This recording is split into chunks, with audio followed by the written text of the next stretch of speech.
पुंडलीकवरदे हरिविठ्ठल श्री ज्ञानदेव गोपाल कृष्ण भगवान माऊली ज्ञानेश्वर महाराज, जगद्गुरु तुकाराम महाराज की जय, सद्गुरु श्री रामकृष्ण महाराज की जय. आपुली आपण पेया जरी इंद्रिय ती आया, तरी अधिक काय धनंजया सार्थको असे. ग्रंथराज ज्ञानेश्वरी अध्याय क्रमांक 2. म्हणून आपुली आपण पेया जरी इंद्रिय ती आया, तरी अधिक काय धनंजया सार्थको असे. ज्ञानेश्वरीच्या दुसऱ्या अध्यायातील ओवी आहे. परमार्थ म्हणजे नेमकं काय?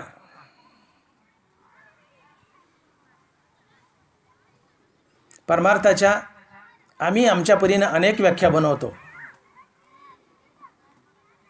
परंतु ज्ञानोबाराच्या लेखी परमार्थाची खरीखुरी व्याख्या काय? परमार्थ म्हणजे नेमकं काय? आपलं जीवन पाप पुण्यरहित होण्यासाठी आयुष्यभर केलेली साधना, आयुष्यभर केलेला प्रयत्न म्हणजेच परमार्थ होय. काय बोललो मी? परमार्थ म्हणजे काय? आपलं जीवन पाप पुण्यरहित होण्यासाठी आयुष्यभर केलेली साधना, आयुष्यभर केलेला प्रयत्न म्हणजेच परमार्थ होय. जेव्हा आपलं जीवन पूर्णपणे पाप पुण्यरहित होईल, तेव्हाच श्रीगुरु कृपेने आपल्याला मोक्ष मिळतो. आणि म्हणूनच तुकोबाराय बोलले, तुका म्हणे आम्ही झालो अग्निरूप, निधी लागो पाप पुण्य अंगा. तुकोबाराय म्हणतात, मी अग्निरूप झालो म्हणजे विस्तव झालो नाही, मी मुक्त झालो. अग्निसारखा पवित्र झालो, मी मुक्त झालो. का? तुका म्हणे आम्ही झालो अग्निरूप, नेदी लागो पाप पुण्य अंगा. महाराज म्हणतात, मी माझ्या अंगाला पाप तर लागूच दिलं नाही, पण पुण्यसुद्धा लागू दिलं नाही. आणि म्हणून ज्या दिवशी आपलं जीवन पूर्णपणे पाप पुण्य रहित होईल, तेव्हा श्रीगुरु तुम्हाला शोधत येतो आणि आत्मज्ञान देऊन मुक्त करतो. म्हणून जीवन पाप पुण्य रहित होण्यासाठी आयुष्यभर केलेली साधना, आयुष्यभर केलेला प्रयत्न म्हणजेच परमार्थ. ज्ञानोबाराय बोलले, सुकृत दुष्कृत समान समी, तेची पाविजे मनुष्यभूमी, जे पडे विषमी ते स्वर्गग्रामी का नरकी. ज्ञानोबाराय, ज्यावेळेस तुमचं पाप आणि पुण्य समान असतं, त्यावेळेस तुम्ही पुन्हा मनुष्य बनता. सुकृत दुष्कृत समान समी, तेची पाविजे मनुष्यभूमी, जे पडे विषमी ते स्वर्गग्रामी का नरकी. ज्यावेळेस आपलं पाप पुण्य समान आहे, त्यावेळेस पुन्हा मनुष्याचा जन्म मिळतो. ज्यावेळेस आपलं पुण्य अधिक आहे, तेव्हा आम्ही स्वर्गाला जातो, आणि ज्यावेळेस पाप अधिक आहे, तेव्हा आम्ही नरकाला जातो. आणि जेव्हा पदरी पाप पुण्याचं नाही आहे, तेव्हा आम्ही मुक्त होतो. आणि म्हणून तुकोबाराय बोलले, तुका म्हणे आम्ही झालो अग्निरूप, निधी लागो पाप पुण्य अंगा. मी मुक्त झालो का? माझ्या जीवनात पापही शिल्लक नाही आणि पुण्यही शिल्लक नाही, म्हणून मी मुक्त झालो. म्हणून जीवन पाप पुण्यरहित करण्यासाठी आयुष्यभर केलेली साधना, आयुष्यभर केलेला प्रयत्न म्हणजेच परमार्थ. जीवन पाप पुण्यरहित बनवायचं आहे. ते कसं बनवायचं आहे याचं चिंतन मांडायचं आहे आणि आपल्याला पुढं चालायचं. पाप जसा एक मळ आहे, तसं पुण्यही एक मळ आहे. हे पाप पुण्य स्वर्ग नरक सूचक आहेत. ज्ञानोबाराय बोलले, स्वर्ग नरक सूचक अज्ञान व्याले धर्माधिक, ते सांडू निघाली शेक ज्ञाने येणे.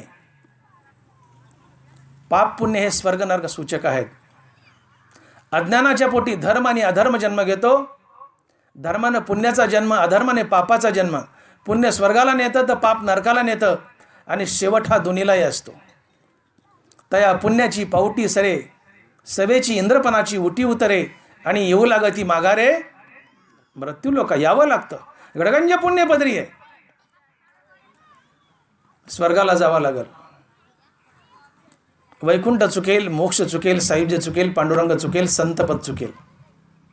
पुण्य जर पदरी साठवून ठेवलं तर स्वर्गाला जावं लागेल. पाप असेल तर नरकालाच जावं लागेल. उघड उघड आहे.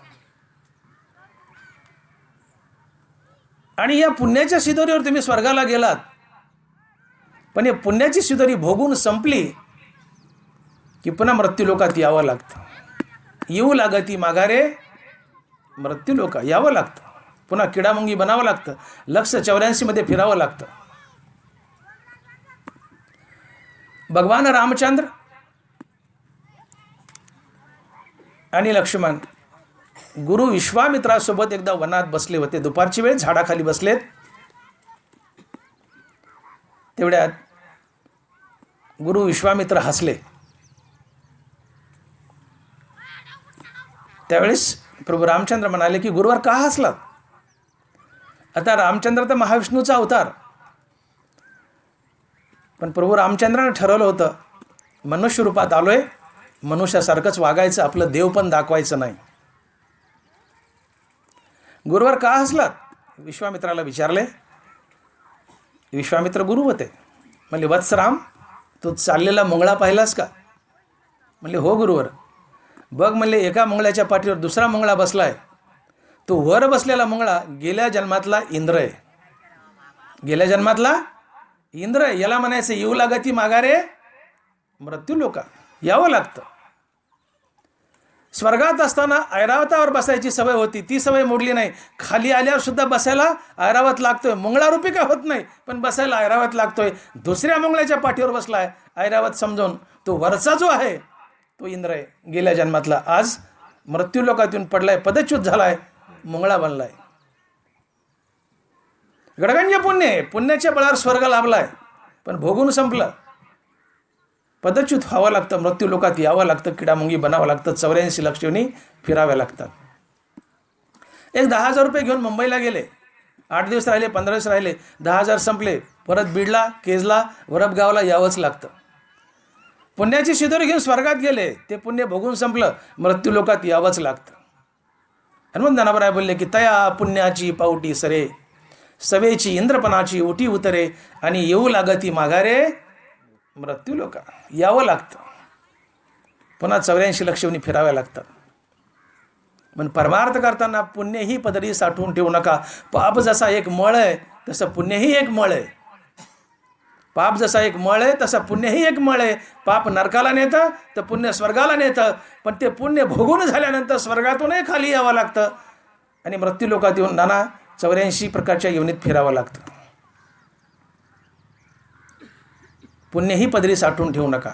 जीवन पाप पुण्य रहित बनण्याच्या मागे लागा. देव भेटेल, मोक्ष मिळेल. मग तुम्ही म्हणाल आम्ही पुण्य करूच नाही का?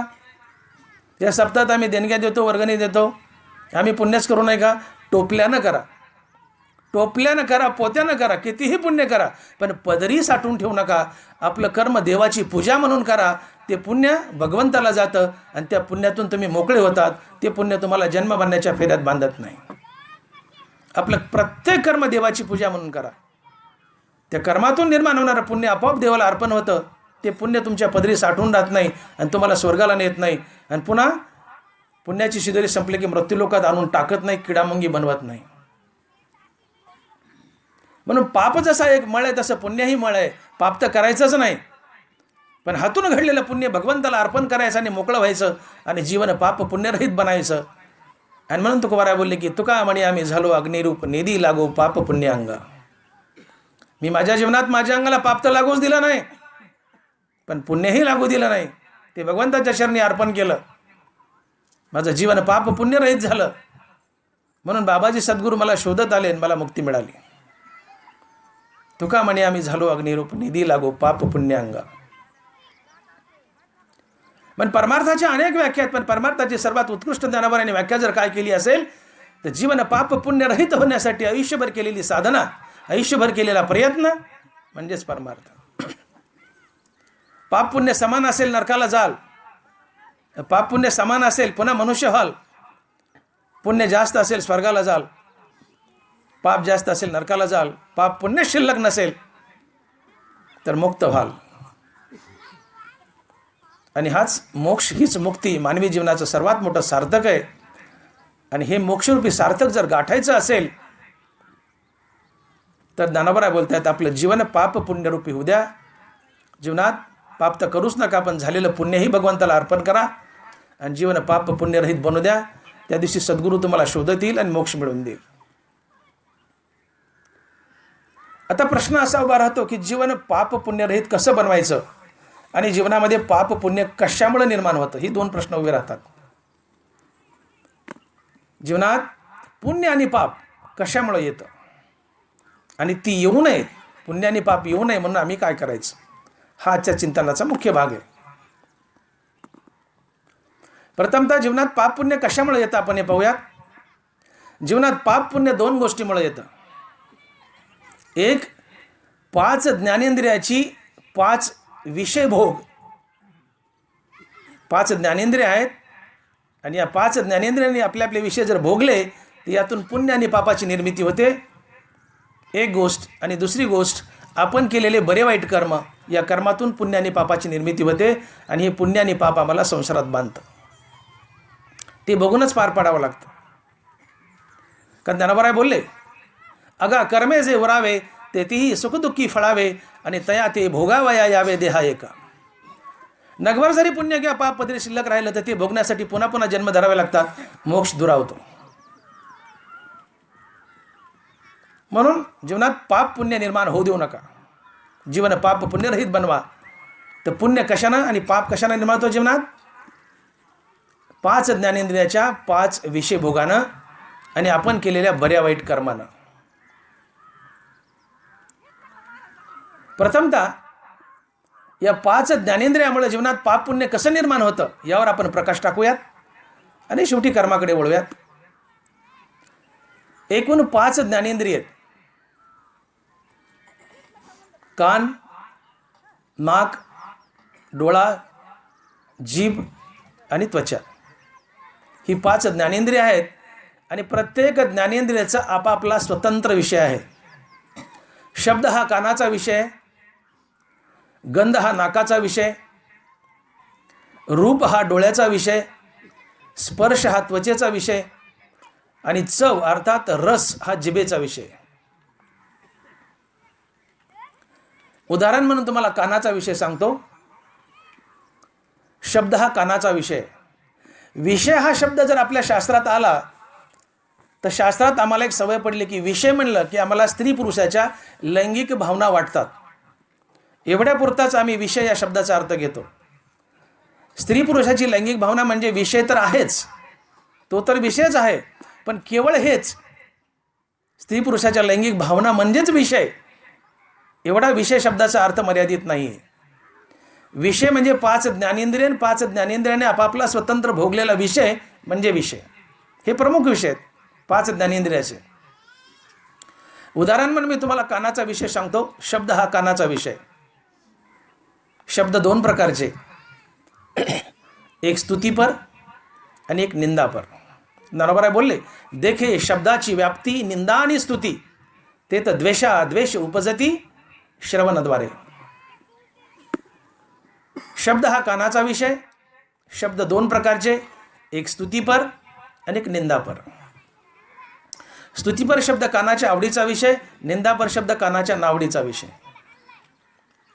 आता बघा, कानाचा विषय शब्द जर भोगला तर त्यातून पाप पुण्याची निर्मिती कशी होते आणि पाप पुण्य संसारात आम्हाला कसं बांधतं. आता माझं प्रवचन संपल्यानंतर 5-50 माणसं स्तुती करणारे असतात, 5-50 10-5 नाव ठेवणारे असतात. कुणी फुलाच्या माळा घालतं, कुणी खेटराच्या माळा घालतं, तऱ्हेतऱ्हेचे माणसं असतात. माझं प्रवचन संपलं की 5-50 माणसं मला गरडा घालतील आणि माझं कौतुक करू लागतील. वा वा वा वा वा वा वा वा डॉक्टर मोठे साहेब, डॉक्टर भागवतराव मोठे, वा वा वा वा वा वा वा काय प्रवचन केलं वा, तुम्ही काय ज्ञानेश्वरी सांगितली. अशी कुणी ज्ञानेश्वरी सांगतच नाही हो. तुम्ही काय छान ज्ञानेश्वरी सांगितली हो. अशी 10-5 माणसांनी माझी स्तुती केली. स्तुती हा कानाच्या आवडीचा विषय. स्तुती ऐकायला मेलेला माणूस उठून बसेल आणि पुन्हा मरेल, इतकी स्तुती माणसाला प्रिय आहे. माझी स्तुती केली. डॉक्टर साहेब तुम्ही फार छान बोलले वाच, फारच छान बोलले, असं प्रवचन कधी ऐकलंच नाही आम्ही, फारच छान बोलले. मला गुदगुल्या होतात, मला डॉक्टर मोठेला गुदगुल्या होतील. वा, मी फुगेल, फुगेल काय, फुटेलच. स्तुती माणसाला प्रिय आहे.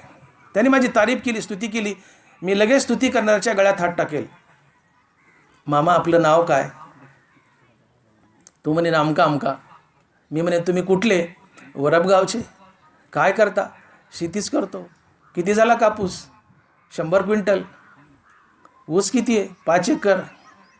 पाणी बोरला भरपूर आहे, पाणी बोरला भरपूर आहे, पाण्याची काय कमी आहे? पोरं बारा आहेत नोकरीला. मी त्याच्या गळ्यात हात घालेल. कारण ज्यांनी माझी स्तुती केली, स्तुती करणाऱ्याबद्दल तात्काळ माझ्या मनामध्ये राग अर्थात प्रीती निर्माण होते. हे रागद्वेष, आपल्या शास्त्रामध्ये रागद्वेष असे शब्द येतात. तर ज्यांनी माझी स्तुती केली त्या स्तुती करणाऱ्याबद्दल मला तात्काळ राग निर्माण होईल, अर्थात प्रेम प्रीती निर्माण होईल. राग या शब्दाचा अर्थ क्रोध नाही, शास्त्रात राग म्हणजे प्रेम प्रीती. ज्यांनी माझी स्तुती केली, स्तुती करण्याबद्दल मला तात्काळ राग अर्थात प्रीती प्रेम निर्माण होईल. मी त्याच्या गळ्यात हात घालेल, त्याला हॉटेलमध्ये नेईल, चहा पाजेल आणि त्याला सांगेल की मामा आपला बीडला डोळ्याचा दवाखाना आहे, मी डॉक्टर भागवत मोठे नेत्रतज्ञ बीड, माझा बीडला आदर्शनगरला दवाखाना आहे, या एका दिवशी मी तुमचे डोळे फुकट तपासेल. आल्यावर मी त्याचे डोळे फुकट तपासेल, त्याला चहा पाणी पाजेल. काय झालं? त्यांनी माझी स्तुती केली, मी स्तुती हा विषय भोगला माझ्या कानानं, मला त्याच्याबद्दल राग अर्थात प्रीती निर्माण झाली. प्रीतीतून मी त्याच्यासोबत सद्वर्तन केलं, सद्वर्तनातून पुण्य जन्माला आलं. पुण्य जन्माला आलं की हे पुण्य तुम्हाला संसारात बांधणार. आता दुसरी बाजू बघा, एखादं उपटसूळ असते, प्रवचन संपल्यावर उठलं, काय डॉक्टर मोठे साहेब त्या TL देशमुखला काही काम नाही धंदा नाही, ते कुणालाही घेऊन येतंय. काय डॉक्टर मोठे तुमचं प्रवचन काही धड झालं नाही. अहो ज्याचा धंदा त्यांनीच करावा, ते डोळेच तपासावं. तुम्ही कशाला नादाला लागले इकडे याय न जायना टिंब टिंब. तुम्ही पुढच्या वर्षीपासून आमच्या गावाला येऊच नका. नाही नाही ते मला बोललं. आणि माझ्या कानानं जर हा शब्द भोगला, देखे शब्दाची व्याप्ती निंदा आणि स्तुती. मी आधी स्तुती भोगली, माझ्या कानानं स्तुती भोगली, मला त्याच्याबद्दल राग, रागातून राग म्हणजे प्रेम प्रीती, रागातून सद्वर्तन, सद्वर्तनातून पुण्य. आता त्याने एखाद्या माणसाने माझी निंदा केली, वाईट वाईट बोलला, माझ्या कानानं निंदा शब्द भोगला, निंदा हा विषय भोगला. ज्यांनी माझी निंदा केली तात्काळ मला त्याच्याबद्दल द्वेष निर्माण होईल. माझी तळपायाची आग मस्तकाला जाईल. का रे बाडव्या, सगळ्याला आवडलं तुला एकट्याला नाही आवडलं का? ज्यांनी माझी निंदा केली, माझ्या कानानं द्वेष हा विषय भोगला की तात्काळ द्वेष करणाऱ्याबद्दल मला निंदा करणाऱ्याबद्दल मला द्वेष निर्माण होईल. हा द्वेष क्रोधाला जन्म देतो. क्रोधातून सारासार विचार नाहीसा होतो. सारासार विचार नाहीसा झाला की बुद्धी भ्रष्ट होते आणि तो मनुष्य समोरच्या व्यक्तीबरोबर गलिच्छ वर्तन करतो. प्रसंगी मी 4 शिव्या घालेल, एक ठोका टाकील, त्याच्यासोबत गैरवर्तन करेल आणि या गैरवर्तनातून पाप जन्माला येईल. आणि पुण्य आणि पाप जन्माला आलं की ते भोगूनच पार पाडावं लागतं. ते तुम्हाला संसारात बांधणार. आगा कर्मे जे उरावे ते ती सुखदुःखी फळावे आणि तया ते भोगावया यावे देहा एका. मी निंदा ऐकली, निंदा माझ्या कानानं भोगली. निंदा करणाऱ्याबद्दल द्वेष, द्वेषातून क्रोध, क्रोधातून सारासार विचार नाहीसा, सारासार विचार नाहीशी की बुद्धिभ्रष्ट, बुद्धिभ्रष्ट की गलिच्छ वर्तन, गलिच्छ वर्तनातून गैरवर्तन, गलिच्छ वर्तन, त्यातून पापाचा जन्म. आणि म्हणून भगवान गीतेच्या 2ऱ्या अध्यायात बोलले, ध्यायतो विषयान पुसा संगस्तेषु जायते, संगात संजयाते कामा, कामात क्रोधोभी जायते, क्रोधात भवति सम्मोहा, सम्मोहात स्मृती विभ्रम, स्मृतिभ्रंशात बुद्धिनाशो, बुद्धिनाशात प्रणश्यति. बघा, शब्द हा कानाचा विषय. शब्द 2 प्रकारचे, एक स्तुतीपर, एक निंदापर. स्तुतीपर शब्द कानाच्या आवडीचा विषय, निंदापर शब्द कानाच्या नावडीचा विषय. एखाद्याने माझी स्तुती केली, ज्यांनी माझी स्तुती केली, तात्काळ मला त्याच्याबद्दल राग प्रीती, या रागातून सद्वर्तन, सद्वर्तनातून पुण्य. एखाद्याने माझी निंदा केली, निंदा माझ्या कानाने भोगली, ज्यांनी निंदा केली तात्काळ त्याच्याबद्दल द्वेष, द्वेषातून क्रोध, क्रोधातून गैरवर्तन, गलिच्छ वर्तन, आणि या गलिच्छ वर्तनातून पाप, आणि पुण्य आणि पापाचा जन्म झाला रे झाला की संसार बंधन, ते भोगावंच लागतं.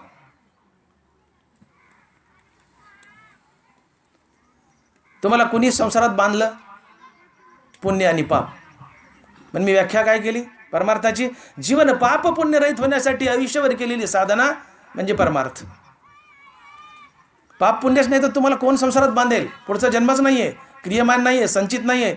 मग पुढं प्रारब्ध बनायला पुण्य पाप नाही तर तुम्हाला पुढचा जन्मच नसतो. तुम्हाला संसारात कुणी बांधलं? पुण्यपाप. पुण्यपाप कुणामुळे निर्माण झालं? रागद्वेष. रागद्वेष कुणामुळं? ज्ञानेंद्रियाच्या विषय भोगामुळे. ज्ञानेंद्रियाचे विषय कुणी भोगायला लावले? अहंकाराने. सुप्त अवस्थेत अहंकार दडलेला असतो. हा ना अहंकारातून ढुसणी मारतो. अरे डॉक्टर मोठे भाग, तुझी निंदा केली, तुझं प्रवचन घाण झालं म्हणला, तुला वाईट वाईट बोलायला, तुझ्या कुच्च्या करायला, तुझी निंदा करायला अहंकारातून ढुसणी मारतो भाग. आणि अहंकाराने ढुसणी मारली की आम्ही विषय भोगतो. आणि विषय भोगला की त्यातून पुण्यपाप जन्माला येतं आणि पुण्यपाप संसारात बांधतं.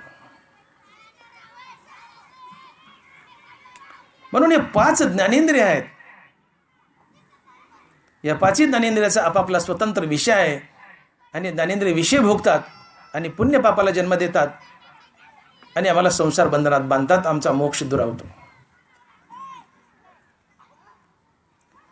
आपण कानाचा विषय पाहिला, आता नाकाचा विषय पहा. गंध हा नाकाचा विषय. सुगंधू आणि दुर्गंधू हा परिमळाचा भेदू. घ्राणाशी विषादू तोषू देता. बरोबर आहे. सुगंधू आणि दुर्गंधू हा परिमळाचा भेदू. घ्राणाशी विषादू तोषू देता. गंध हा नाकाचा विषय. आणि गंध 2 प्रकारचे, एक सुगंध आणि दुसरा दुर्गंध. सुगंध हा नाकाच्या आवडीचा विषय, दुर्गंध हा नाकाच्या नावडीचा विषय. नाकाला सुगंध आवडतो, दुर्गंध आवडत नाही. तुमच्या उजव्या बाजूला एक माणूस बसलाय आणि अत्ताराचा बोळा घेतलाय आणि तुमच्या मनगटावर चोळलाय आणि तुम्हाला म्हणलं बघ रे वास घेऊन. तुम्ही म्हणता वाह, कुठून आणलं रे? सरक अलीकडं. ज्याने अत्तर चोळलंय, तुम्ही गंध भोगलाय, सुगंध आणि दुर्गंध. गंध 2 प्रकारचे, एक सुगंध आणि दुर्गंध. अत्तराचा बोळा हा सुगंध आहे. आपल्या हाताला अत्तर चोळलंय, आपण वास घेतलाय, तात्काळ त्याच्याबद्दल राग, प्रेम. हे सरक अलीकडे, या अलीकडे, अजून एक चोळ. त्याच्याशी आपण मैत्री करतो. राग, रागातून सद्वर्तन, सद्वर्तनातून पुण्य. आता तुमच्या दुसऱ्या बाजूला एक माणूस बसलाय, उजव्या बाजूला बसलाय, त्यांनी अत्तर चोळलंय. डाव्या बाजूला बसलाय, प्रवचन चालू आहे, चालू प्रवचनात पादलाय. शब्द गलिच्छ आहे पण अतिशय योग्य आहे. हसा आणि मोकळे व्हा, हसण्यावर नेऊ नका.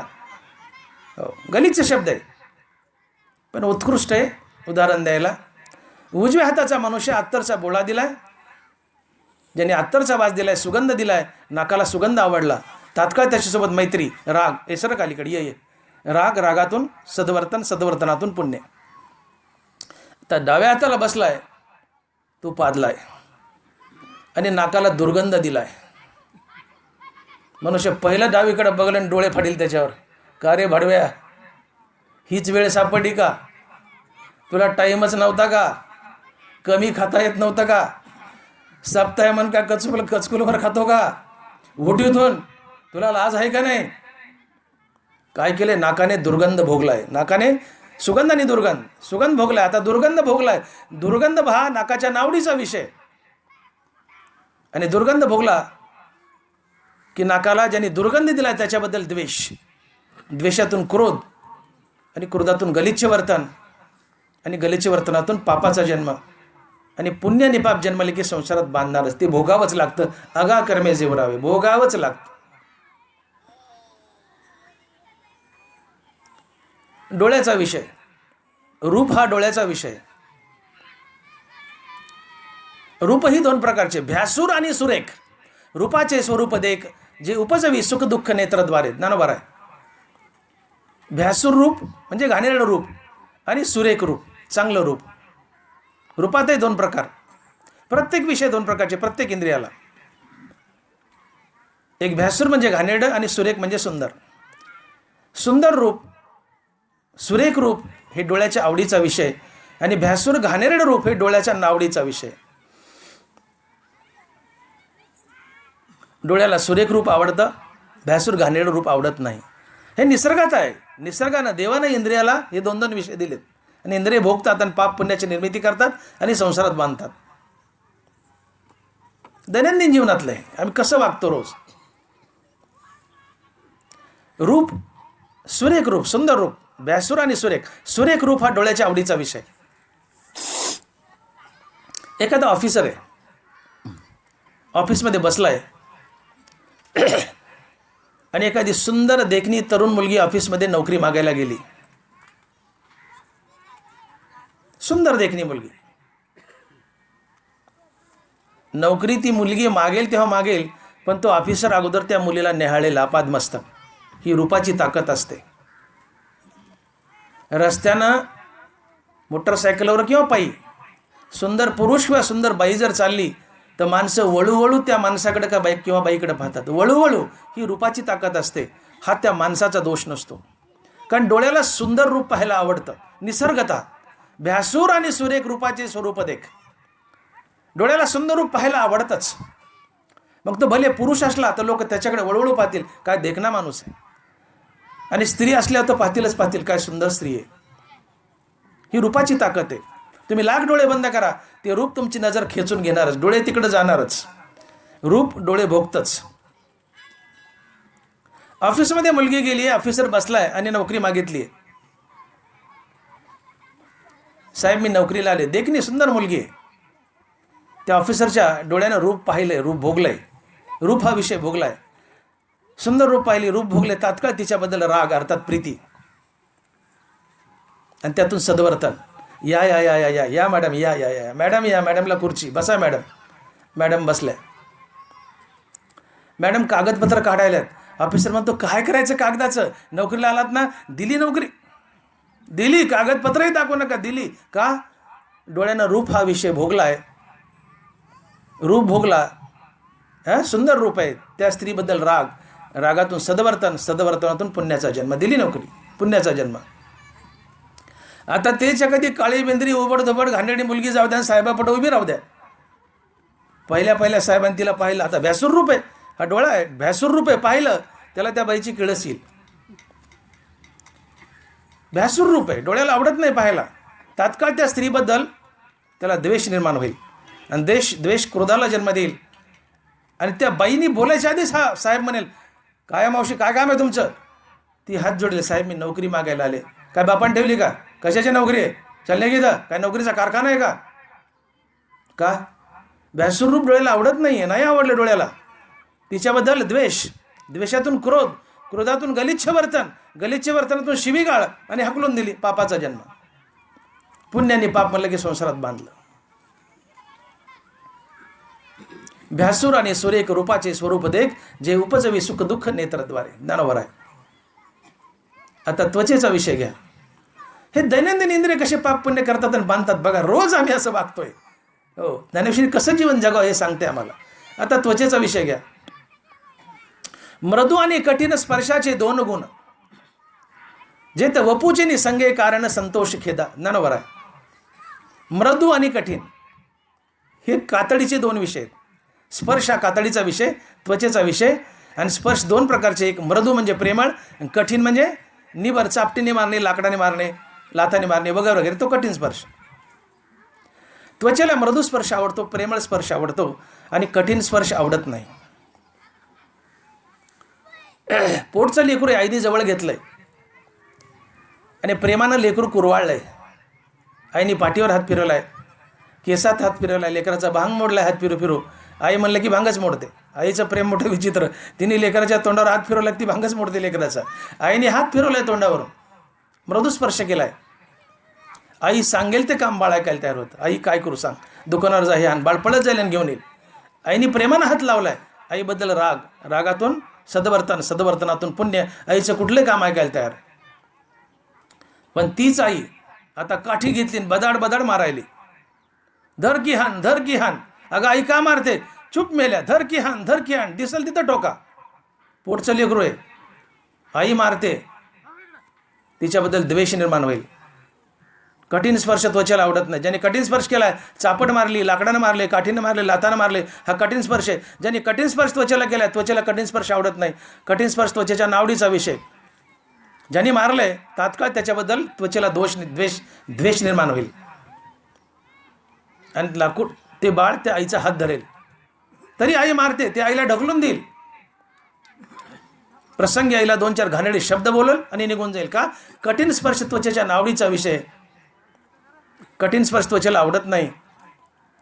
आईने मारले, मारल्याबद्दल आईबद्दल द्वेष, द्वेषातून क्रोध, क्रोधातून गलिच्छ वर्तन, गलिच्छ वर्तनातून पापाचा जन्म. पुण्य पाप म्हणलं की संसार बंधन. आता राहिली जीभ. तैसासी द्विविध रसू उपजवी प्रीती आणि त्रासू, म्हणून हा अपभ्रंशू विषय सांगू. नंबर आहे. रस हा जिभेचा विषय. रस म्हणजे चव. रस अर्थात चव प्रामुख्याने 2 प्रकारचे, गोड आणि कडू. तसे 6 चवी आहेत. आंबट, तिखट, खारट, तुरट, गोड, कडू असे 6 आहेत षडरस. पण प्रामुख्याने आपण 2 घेऊ, गोड आणि कडू. मोठी मौज असते. आता माझं प्रवचन संपलं. बऱ्याचशा गावात बऱ्याचशा लोकांचा आग्रह असतो, महाराज चला ना आमच्या घरी, चला ना आमच्या घरी, चहाला चला, जेवायला चला. मन मोडता येत नाही. आता तुमच्यापैकी कुणी उठलं आम्हाला चला म्हणाल नानाला, आम्हाला म्हणतालच नाही, म्हणता येत नाही, जावं लागतं चहाला तरी. आणि बऱ्याच वेळेस प्रसंग येतो आम्हाला जेवायचा, भगवान महाराजाला वगैरे, आम्हाला आमच्यासारख्या महाराजाला जावं लागतंय. मी असलो तरी पॅन्टीतला महाराज आहे, मलाही जावं लागतं. बाईने उत्तम स्वयंपाक केलाय, अतिशय सुंदर. जिभेला चांगली चव आवडते, गोड चव आवडते. ज्या बाईने गोड स्वयंपाक खाऊ घातलाय, तात्काळ तिच्याबद्दल राग अर्थात प्रेम, प्रीती निर्माण होईल. मनुष्य तात्काळ तिच्याबरोबर सद्वर्तन करेल. बाळाच्या हातात 100 रुपये देतील महाराज जाताना. मावशी या, आता मी डॉक्टर आहे डोळ्याचा, या मावशी बीडला डोळे पाहू, प्रसंगी तुमचं ऑपरेशन फुकट करू. एखाद्या माऊलीनं जर गोड स्वयंपाक खाऊ घातला तर जिभेला गोड रस आवडतो. तात्काळ त्या गोड रस खाऊ घालणाऱ्या माऊलीबद्दल राग, रागातून सद्वर्तन, सद्वर्तनातून पुण्य. पण एखाद्या वेळेस एखादी माऊली अशी असते की तिचा स्वयंपाक बिघडतो. मला असंच एकदा एका मावशीने जेवायला बोलवलं, बिघडलेला स्वयंपाक बरा होता पण मरणाचा तिखट. आणि आम्हाला डॉक्टर लोकांना तिखट थोडं कमी लागतं. त्या मावशीने यावं आणि रस्सा वाढावा. घ्या डॉक्टर साहेब. आता मी गप होतो, कारण फुरका मारला की झोंबतच होता, एवढं तिखट होतं ते, लग्नातल्या रस्स्यासारखं. ताटात वाढावून मावशीने म्हणावं, डॉक्टर साहेब कसा झाला रस्सा? डॉक्टर साहेब कशी झाली भाजी? डॉक्टर साहेब कसा झाला रस्सा? मी म्हणलं मावशी जगलो वाचलो तर उद्या सांगेल. जगलो वाचलो तर उद्या सांगाल. म्हणले आज काही सांगत नाही म्हणलं. ती म्हणली कसं काय? म्हणलं हे तिखटच एवढं झाले की याला मी खाल्लंय आता, पण मला किती संडास लागेल माझी मलाच माहीत नाही. यातून मी वाचलो तर उद्या सांगेल हे कसं झालंय, आज काही विचारू नका. असा जेवण घालणाऱ्या मावशीबद्दल तात्काळ मला द्वेष निर्माण होईल. मरणाचं तिखट ठीक आहे, त्याच्या मागं प्रेम आहे, पण मरणाचं तिखट ह्या स्वयंपाक करणाऱ्या मावशीबद्दल द्वेष निर्माण होतो. द्वेषातून क्रोध, क्रोधातून थोडे 2-4 वेडेवाईट शब्द, गलिच्छ वर्तन आणि पापाचा जन्म. आणि पुण्य आणि पाप म्हणलं की संसार बंधने आलंच.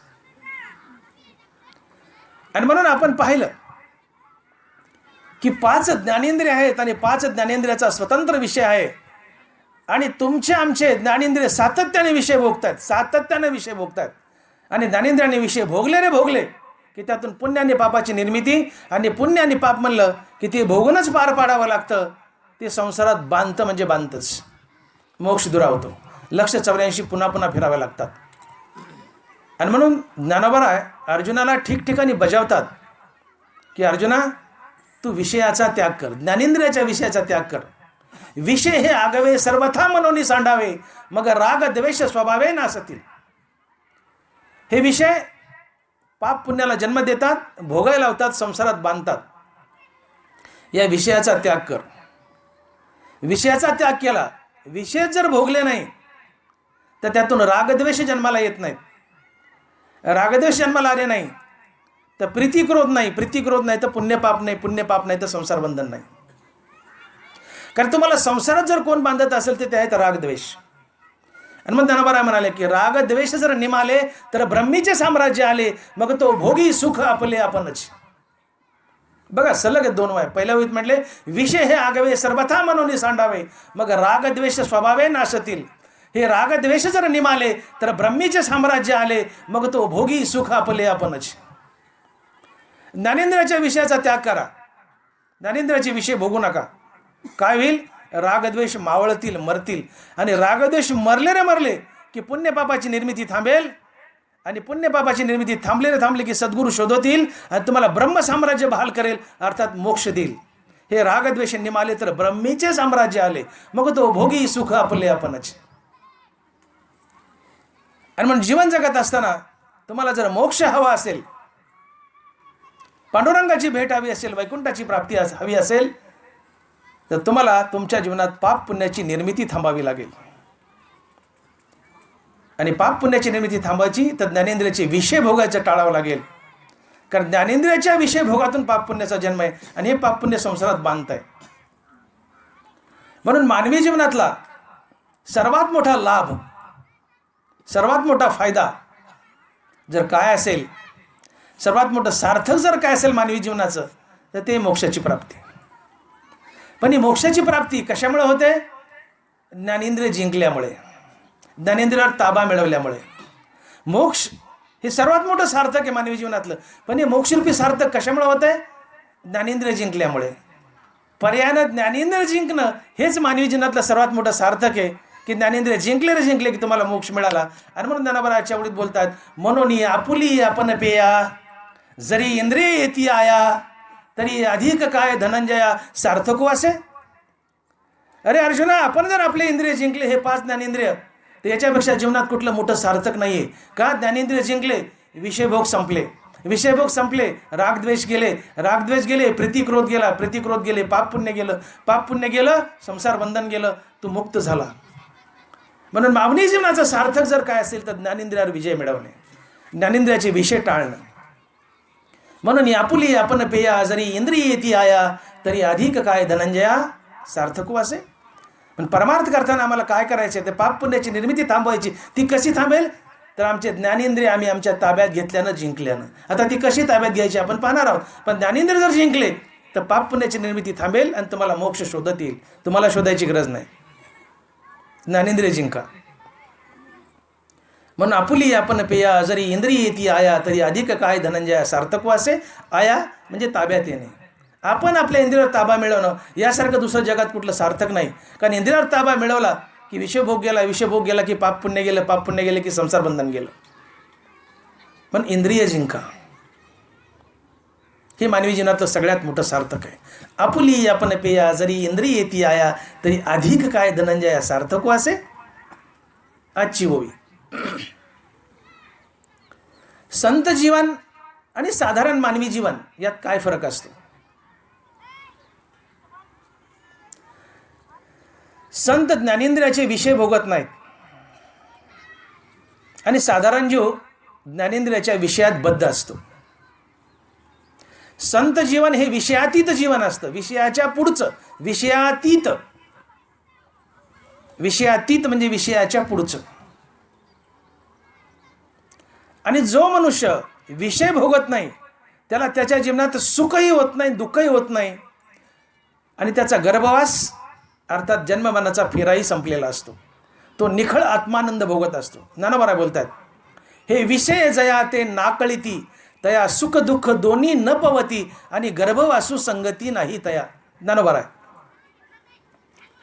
ना कळीती, आकळणे म्हणजे बांधणे, न आकळणे म्हणजे सोडणे, न बांधणे. हे विषय जयाते ना कळीती, तया सुख दुःख दोन्ही न पवती, आणि गर्भवासू संगती नाही तया. ज्ञानोबा आहे. ज्याने ज्ञानेंद्रियाचे विषय जिंकलेत त्याच्या जीवनात त्याला सुखही नाही आहे आणि दुःखही नाही आहे. आणि त्याचा गर्भवास संपला, अर्थात जन्माचा फेराही संपला, तो मुक्त झाला. कशामुळे मुक्त झाला? केवळ ज्ञानेंद्रियाचे विषय न भोगल्यामुळे. ज्ञानेंद्रियाचे विषय जर भोगले, आपण 5 विषय बोललो, जसा कानाचा विषय स्तुती आहे, स्तुती भोगली तर त्यातून तुम्हाला सुख होईल, मजा वाटेल, गुदगुल्या होतील. स्तुती भोगली सुख होईल, निंदा भोगली दुःख होईल. संत विषय भोगत नाहीत म्हणून त्यांना सुखही नाही आणि दुःखही नाही. जे विषय भोगतात तिथं सुख दुःखाची निर्मिती असते. इंद्रिय विषय सेविती ते तर हर्ष शोक उपजती आणि अंतर अल्पविती येणे संगे. नानवर आहे. इंद्रिय विषय सेविती, इंद्रियाने विषय सेवन केला रे केला. कानाचा विषय शब्द आहे. स्तुती भोगली तिथं हर्ष म्हणजे आनंद, निंदा भोगली तिथं दुःख आहे. इंद्रिय विषय सेविती ते तर हर्ष शोक उपजती. पण विषयाचं सेवन नाही. हे विषय जया ते ना कळती ते तर सुख दुःख दोन्ही न पवती आणि गर्भवासू संगती नाही तया. विषय भोगले तर सुख दुःख आणि विषयातून पुन्हा पाप पुण्याची निर्मिती आणि पाप पुण्यातून संसार बंधन. सुख दुःख तर होईलच, पण झालेलं पाप पुण्य, निर्माण झालेलं पाप पुण्य संसारातही बांधेल. हा विषय भोगाचा तोटा आहे. पण विषयच भोगले नाही तर सुखही नाही दुःख नाही, निखळ आत्मानंद आणि गर्भवास संपला, अर्थात मोक्ष आला. विषय जया ते नाकडिती तया सुख दुःख दोन्ही न पवती आणि गर्भवासू संगती नाही तया. पैठणच्या वेशीमध्ये पठाण पान खाऊन बसलाय आणि नाथानं जावाने गंगा स्नान करून यावं. हा पठाण 108 वेळा नाथांच्या अंगावर पान खाऊन थुंकला. नाथानं स्नान करावं यावं, वेशीमध्ये आलं की पठाणाने तोपर्यंत थुंका तोंडात जमा केलेलाच आहे. नाथ आले की पचकन नाथांच्या अंगावर थुंकावं, 2-4 घाणघाण शब्द बोलावेत. नाथानं शब्दही बोलू नये, गुपचूप वापस जावं, पुन्हा गंगा स्नान करावं. आणि नाथ पुन्हा त्या वेशीमध्ये आले की पठाण तोपर्यंत थुका जमा करून बसलेलाच आहे. नाथ आले की पचकन थुकावं, 4-2 घाण शब्द बोलावेत. नाथाने काही बोलू नये, गुपचूप परत जावं. नाथाने पुन्हा गंगा स्नान करावं, पुन्हा यावं, पठाणानं पुन्हा थुकावं. हा क्रम 108 वेळा घडला. पठाण थुकत होता, नाथ परत जाऊन स्नान करत होते. एक भ्र शब्दही पठाणाला बोलत नव्हते. का? नाथांचा अहंकार मेला होता. ज्याचा अहंकार मेलाय तो संत असतो. अहंकाराची मोक्षाची व्याख्या करताना तुकोबाराय बोलले, अहंकार गेला तुका म्हणे देव झाला. बघा, तिन्ही महापुरुष, तिन्ही संतांनी, नाथ महाराज, ज्ञानोबाराय आणि तुकोबाराय, या तिन्ही संतांना मोक्षाची व्याख्या सांगताना काय सांगितले? तुकोबाराय बोलले, अहंकार गेला तुका म्हणे देव झाला. नाथ महाराज, देह अंत्येचे दडपण त्याची बद्धतेचे लक्षण, देह अंत्येचे निरसन मुक्तता जाण नावतया. देह अंत्येचे निरसन, निरसन म्हणजे जाणे. देहाचा अहंकार गेला, देह अंत्येचे निरसन मुक्तता नाव जाणत आहे. अहंकार जाणं हाच मोक्ष असतो. नाथ महाराज, ज्ञानोबाराय, तीवीची अहम भाव जाय ते ऐक्य ते आधीचे आहे, हे साच जेत होय तो आदियत नव्हे. ज्ञानोबाराय, मनपन मुद्दल जाय मग अहम भावाधिक के आहे, म्हणून शरीराची ब्रह्म होय अनुभवितो. ज्याचं मनच मुद्दल गेलंय, मन मेलं की मध्ये असलेला अहंकार मरतो. अहंकार हा मनात वास करतो.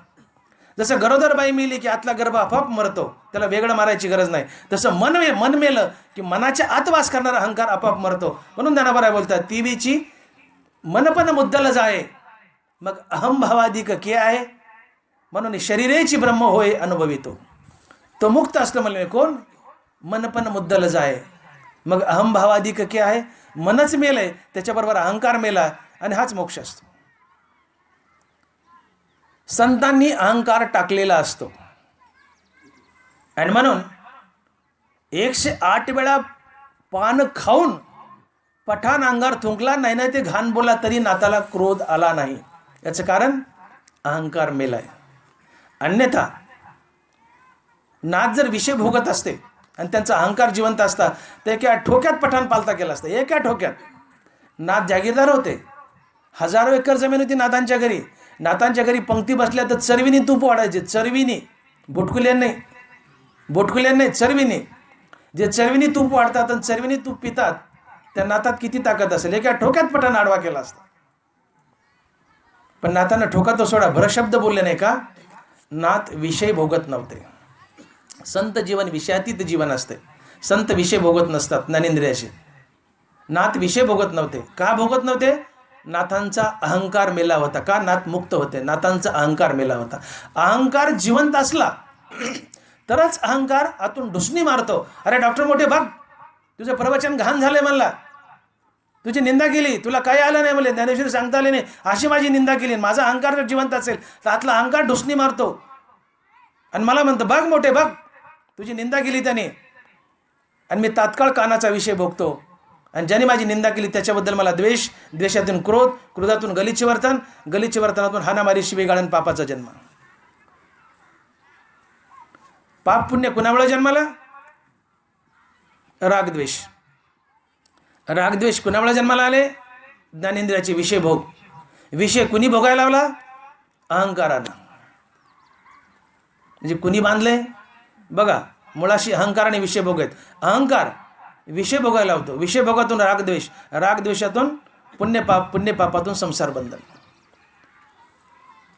पुण्यपापातून जर संसार बंधन आहे तर हे पुण्यपाप निर्माण होऊ देऊ नका. ज्ञानोबा सांगतात निर्माण होऊ देऊ नका. का निर्माण होते? विषय भोगामुळं. विषय कोण भोगावं लागतं? अहंकारामुळं. हे अहंकाराला मारा. ते तर अडवावया आले, दोष वैरी धोपटिले, तया माझी पहिले देह अहंकारो. तुम्हाला भगवत प्राप्तीला आडवं जर कोण येत असेल तर हा अहंकार आहे म्हणले, या अहंकाराला धोपटा. का तो अहंकार विषय भोगायला होतो. नाथांच्या अंगावर पठाण थुकला 108 वेळेस. तुकोबारायला मंबाजीने काठीने मारले. मंबाजीने काठीने मारले तुकोबारायला. बरं शब्द बोलले नाही तुकोबाराय. उलट तेलाची वाटी घेतली आणि त्या मंबाजीच्या घरी गेले. मंबाजी मला मारले, तुमचे हात दुखले असतील मला, मी चोपून देतो. पठाण 108 वेळा थुकतोय, नाथ शब्द बोलत नाहीत. मंबाजी तुकोबाराला काठीने मारतोय, त्याला माघारी बोलायचं सोडा, उलट तेलाची वाटी घेऊन जातात आणि तुझे हात चुपून देतो म्हणतात दुश्मनाचे, मारणाऱ्याचे. ज्ञानोबाराची झोळी फाडली विसोबा खेचरानं. माधुकरी मागितलं तर पीठ आणि जे काय भाकरी तुकडा मागितला ते जे काय झोळीत होतं, टरटर झोळी फाडावी आणि मातीत सांडून द्यावी. ज्ञानोबाराने भरशब्दाने वापस बोलू नये.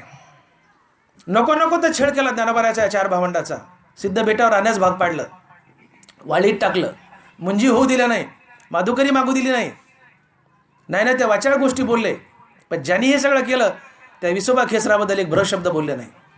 उलट विसोबा खेचराने ज्ञानोबाराचे चमत्कार पाहिल्यावर, ही दैवी शक्ती हे पाहिल्यावर, पाठीवर मांडे भासतात हे पाहिल्यावर, ज्यावेळेस विसोबा शरण गेला तेव्हा ज्ञानोबाने लाथाने हल्लं नाही, त्याच्या मस्तकावर हात ठेवला आणि त्याला एवढा मोठा संत बनवला की पुढे तो नामदेव महाराजाचा गुरु झाला विसोबा खेचर. अपकार करण्यावर उपकार करतो, अपकार करणाऱ्यावर उपकार करतो तो संत असतो. नाथ महाराज पठाणाला शब्द बोलले नाही. तुकोबाराय मंबाजीला शब्द बोलले नाही. ज्ञानेश्वर महाराज विसोबा खिसराला भरशब्द बोलले नाही. का? अहंकार मेलाय. आणि ज्याचा अहंकार मेलाय तो संत असतो, तो पांडुरंग असतो, तो देव असतो. अहंकार मेलाय आणि म्हणून संतांचा अहंकार मेलाय. म्हणून अहंकार मेलाय तर विषय भोगायला, अहंकार ढुसणी मारायला आत नाहीये. अहंकार असेल तर ढुसणी मारतो. भाग, तुझी निंदा केली, तुझी स्तुती केली, तेव्हा मनुष्य विषय भोगतो. विषय भोगातून रागद्वेष, रागद्वेषातून पुण्यपाप, पुण्यपापातून संसार बंधन. पण संतांचा अहंकार मेलाय म्हणून ढुसणी मारायला कुणी नाही, म्हणून विषय भोगच नाही आहेत. विषय भोग नाही म्हणून सुखदुःख नाही आहे, पुण्यपापाची निर्मिती नाही म्हणून संसार बंधन नाही आहे. म्हणून ज्ञानेंद्रियाचे विषय जिंका. सुखदुःख तर होणारच नाही, पण पुण्यपापही जन्माला येणार नाही, मुक्त व्हाल.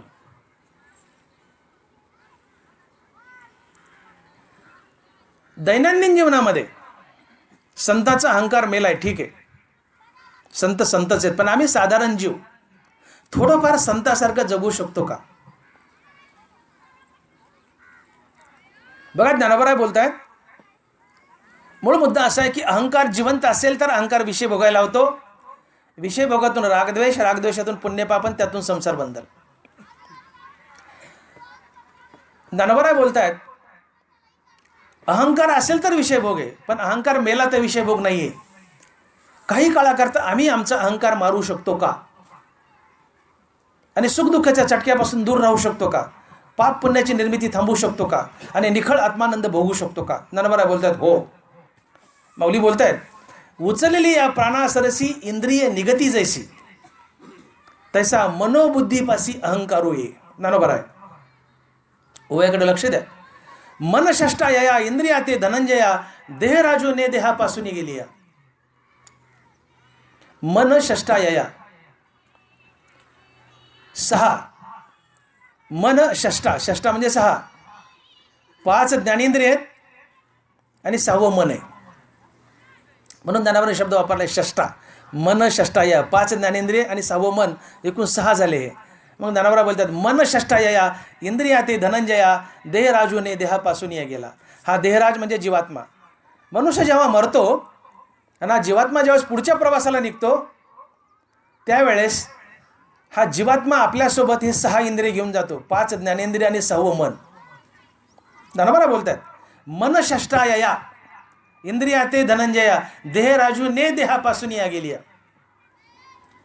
हा देहराज आत्मा जीवात्मा ज्यावेळेस मनुष्य मरतो, जीवात्मा पुढच्या प्रवासाला निघतो दुसरा देह धरण्यासाठी, त्यावेळेस तो एकटा जात नाही. तो सदैव आपल्यासोबत ही 5 ज्ञानेंद्रिय 6वं मन घेऊन जातो. आणि जिथं जातो तिथं ज्ञानोबा बोलतात येथ अथवा स्वर्गी, जेथ जे देह अपंगी, तेथ पुढतीच तैसे पांगी मनाधिक. ज्ञानोबा आहे. बघा 2 वयाची संगती. मन षष्टा यया इंद्रिया ते धनंजया, देहराजूने देहापासून गेली या. मग येथ अथवा स्वर्गी, जेथ जे देह अपंगी, तेथ तैसेच पुढती पांगी देहा मनाधिक. हा जीवात्मा एकटा जात नाही, आपल्यासोबत हे 5 ज्ञानेंद्रिय 6वं मन घेऊन जातो. आणि मग तो स्वर्गात जाओ किंवा मृत्यूलोकात येऊ, ज्या योनीला जाईल हे मागचे 5 ज्ञानेंद्रिय आणि मन घेऊन येतो आणि त्या मिळालेल्या योनीत तसाच्या तसा इंद्रियाचा पसारा मांडतो. आणि मागच्या जन्मात जो स्वभाव होता त्या माणसाचा, ही इंद्रिय आणल्यामुळं त्याच स्वभावानं मनुष्य पुढच्या जन्मात तसाच वागतो. आणि म्हणून माणसाचा स्वभाव कधीच बदलत नाही. माणसं म्हणतात जित्याची खोड मेल्याने जात नाही, खुडीला औषध नसतंय. मनुष्य मेल्यावर मेल्यासोबत आत्मा आपल्यासोबत त्या माणसाचा स्वभाव घेऊन जातो आणि त्या स्वभावानेच पुन्हा जन्म घालतो. का? ही 5 ज्ञानेंद्रिय 6वं मन सोबत घेऊन गेलाय. बघा तुम्ही, काही बैल मारके असतात, काही बैल गरीब असतात. मोबाईल बंद करा आपले आपले. काही बैल मारके असतात, काही बैल गरीब असतात. एखादा लाखोळा बदमाश भांडकुदळ मनुष्य जर या जन्मात मेला, भांडकुदळ आहे, हाणामाऱ्या करणारा मेला, तर जीवात्म्याने त्याच्यासोबत याचे 5 ज्ञानेंद्रिय 6वं मन नेलंय आणि पुढच्या जन्मात तो जीवात्मा बैल झालाय. तर मागच्या जन्मातला जो भांडकुदळ माणूस असतो तो पुढच्या जन्मात मारका बैल निघतो. मारका बैल. सगळे बैल मारित नाहीत. या जन्मातला सात्विक मनुष्य मेलाय, सज्जन मनुष्य मेलाय आणि पुढच्या जन्मात तो बैल झाला तर तो बैल गरीब असेल. कारण या जन्मात त्याची ज्ञानेंद्रिय सज्जन आहेत, गरीब आहेत, पण भांडकुदळ आहे, इंद्रिय भांडकुदळ आहेत. आणि आत्मा तर ही इंद्रिय घेऊन सोबत जातो आणि पुढच्या देहात तशीच्या तशी मांडतो आणि बैलाचा जन्म मिळाला तर तो बैल मारका असतो. म्हणून मारका बैल जर असेल तर समजून घ्यायचा मागच्या जन्मातला हा बदमाश मनुष्य आहे, हा भांडकुदळ मनुष्य आहे, मारामाऱ्या करणारा मनुष्य. तात्पर्य मला हे सांगायचं की आत्मा जात असताना तो एकटा जात नाही, तो आपल्यासोबत ही 5 ज्ञानेंद्रिय आणि 6वं मन नेतो. ज्ञानोबा इथं असं बोलतायत की आत्मा म्हणलं, जीवात्मा म्हणलं, जाताना मेल्यानंतर जाताना जीवात्मा म्हणलं रे म्हणलं की त्याच्यासोबत ही 6 इंद्रिय आलीच. तसं मन आणि बुद्धी म्हटलं की त्या मन आणि बुद्धीमध्ये अहंकार आलाच.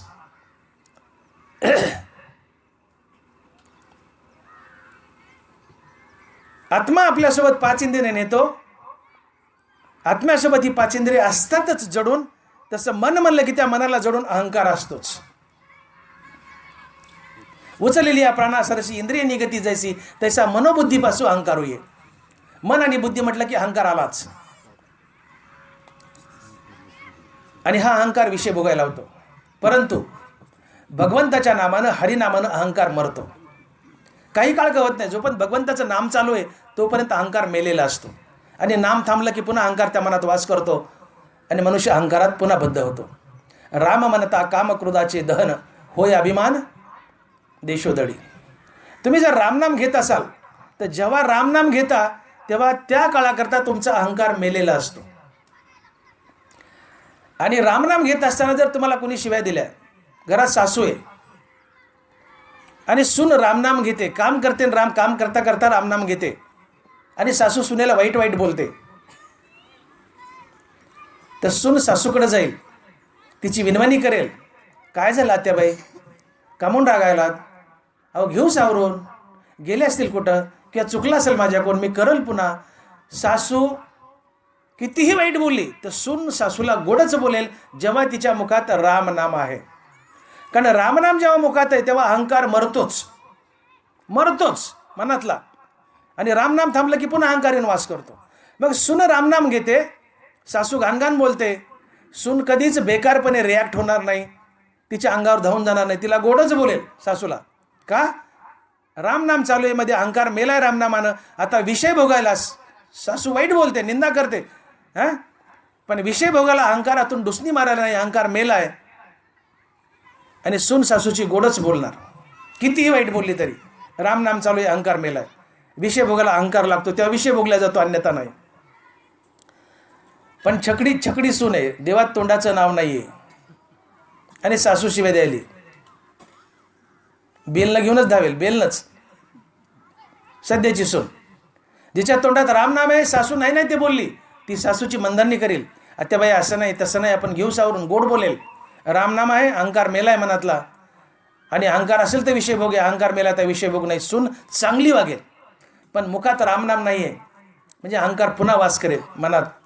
आणि सासू काही बोलली की लका डोल बांधणं, हाना माऱ्याच, अहंकार विषय भोगायला होतो. मग दैनंदिन जीवनामध्ये तुमचे आमचे भांडं जर मिटावेत असं वाटत असेल, एकमेकांमध्ये सलोखा यावा, गुणागोविंदाचं वातावरण यावं, भाईचारा यावा, प्रेमाचं वातावरण यावं, तर रामनाम जपा. कारण ज्या क्षणी मुखात रामनाम आहे त्या क्षणी मनातला अहंकार पळून जातो.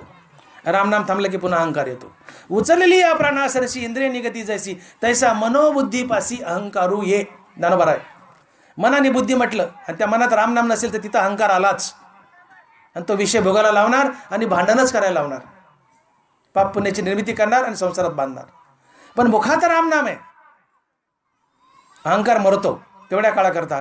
कुणी कितीही वाईट बोललं तर अहंकार नाही, आता विषय भोगायलाच कुणी लावत नाही, भांडण नाही, पाप पुण्य नाही, संसार बंधन नाही. भले आम्ही संत नसतो, साधारण जीव आहेत, पण तरी संतासारखं जीवन आम्हाला जगता येतं, अहंकार रहित, केवळ रामनामानं. म्हणून तुकोबाराय बोलले की सर्व काळ नामचिंतन मानसी, समाधान मनासी समाधी हे. संताला जी समाधी लागते मोक्ष औषध गेल्यावर, संताला जी मोक्षाला गेल्यावर समाधी लागते, ती समाधी आम्हाला मोक्षाला न जाता नुसत्या रामनामानं लागते. सर्व काळ नामचिंतन मानसी, समाधान मनासी समाधी हे. तुम्ही रामनामानं समाधी अवस्थेत जगू शकता, मोक्ष न मिळवताही, आणि विषय न भोगू शकता. का? अहंकार मेलाय, मुखात रामनाम आहे. म्हणून भावकीतले, गणागोतातले, सासूसुनातले, बापलेकातले कोणाचेही भांडण मिटायचं असेल तर त्याला औषधच नाही. आताच आमचे डॉक्टर साहेब बोलले ना तुकाराम देशमुख, की भावाभावात पटत नाही, वेगळे निघतात. याचं कारणच हे मुखात रामनाम नाही. 4 भाऊ आहेत, चौघाला रामनाम जपा म्हणावं, चौघाचा अहंकार मरेल. कारण रामनामापाशी अहंकार थांबतच नाही. राम म्हणता कामक्रोधाचे धन, होय अभिमान देशोधडी, देशोधडीला पळून जातो. 4ही भाऊ रामनाम घेत आहेत, अहंकार मेलाय. भाऊ एकमेकाला वाईट बोलणार नाही, बोलले तरी ते विषय भोगणार नाहीत निंदेचा. त्यांना द्वेष नाही, क्रोध नाही, भांडण नाही, तंटा नाही, पुण्य नाही, पाप नाही. कारण विषय भोगायला लावायला अहंकार असावा लागतो.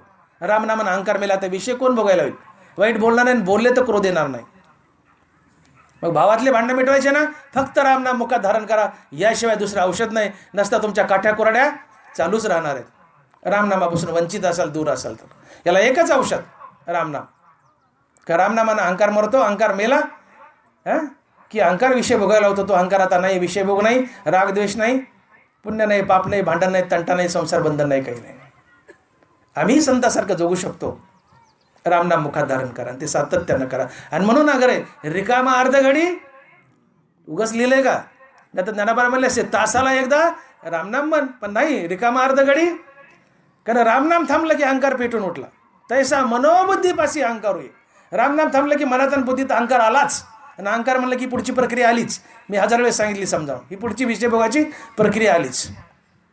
सातत्यानं रामनाम जपा. हो, जागोजाग संतांनी हेच सांगितले की टाहो पुढं पुढं की सातत्यानं रामनाम जपा. अहंकार मरेल, विषयभोग थांबतील, पाप पुण्य थांबेल, संसार पुण्य बंध थांबेल आणि भांडण तंटाई थांबेल. रामनाम हेच एकमात्र औषध आहे.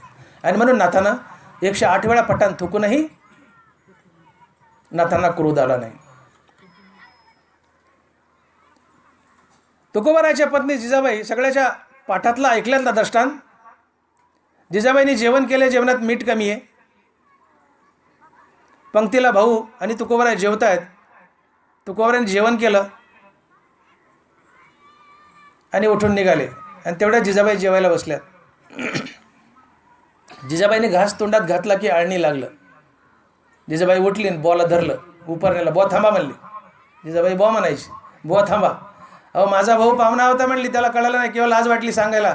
तुम्ही तर घरचे आहेत ना, तुम्ही का नाही म्हणले मी भाजीला मीठ नाही, भाजी आळणी झाली, का नाही सांगितलं बुवा. तुकोबाराय म्हणले, अगं आवले, मी काय खातोय कुणाला खातोय माझा मलाच पत्ता नाही. मी देह भानावर नाही, तू काय म्हणती खरट नाळणी. माझी जीभ विषयच भोगत नाही. हां, तसाच ही विविध रस. माझ्या जिभेला गोड आणि आंबट आणि खारटी चवच कळत नाही. मला गोड खाल्ल्यानं आनंद झाला असता तर कडू खाल्ल्यानं दुःख झालं असतं. मला गोड खाल्ल्यानं आनंद नाही, म्हणून कडू खाल्ल्यानं दुःख नाही, आळणी खाल्ल्यानं दुःखही नाही. म्हणून बघा, तुम्हाला स्तुतीने आनंद झाला तर निंदेने नक्की दुःख होणार. स्तुतीने आनंदू नका, निंदेने दुःख होणार नाही. ही कला शिकवते ज्ञानेश्वरी मला जगण्याची. मोक्षाकडे तर नेते, पण दैनंदिन जीवन कसं जगावं. तुम्हाला स्तुतीने आनंद झाला, निंदेने नक्की दुःख होईल. स्तुतीने आनंदू नका, निंदेने दुःख होणार नाही. उदबत्तीच्या वासाने आनंद झाला, पादलेल्या वासानं दुःख होणारच. उदबत्तीच्या वासाने आनंदू नका, पादलेल्या वासानं दुःख होणार नाही. मृदुस्पर्शाने आनंद झाला, चापट मारल्यावर दुःख होणारच. मृदुस्पर्शाने आनंदू नका.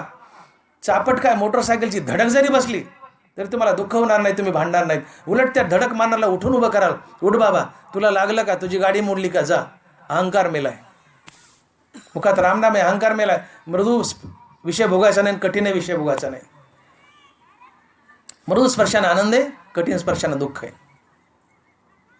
सुंदर रूप पाहिला आनंद झाला, घाणेरडं रूप पाहिलं दुःख होईलच. सुंदर रूपाने आनंदू नका, घाणेरडं रूपाने दुःख होणार नाही.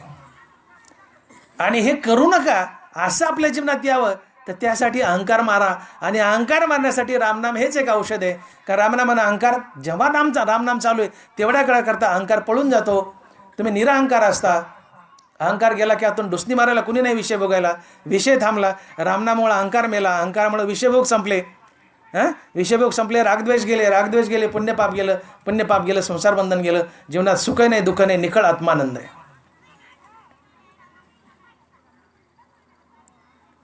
आणि म्हणून आपुली आपण पिया, जरी इंद्रिय येती आया, तरी अधिक काय धनंजया सार्थको असे. इंद्रियावर ताबा मिळवणं हे मानवी जीवनातलं सर्वात मोठं सार्थक आहे. ती इंद्रिय तुम्हाला मोक्ष मिळवून देतात का? पाप पुण्याची निर्मिती थांबते विषय भोग न घेतल्यामुळे.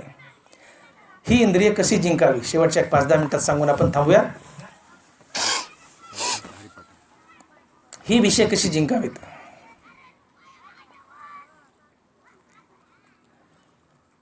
इंद्रियाला जिंकण्याचा प्रयत्न करू नका.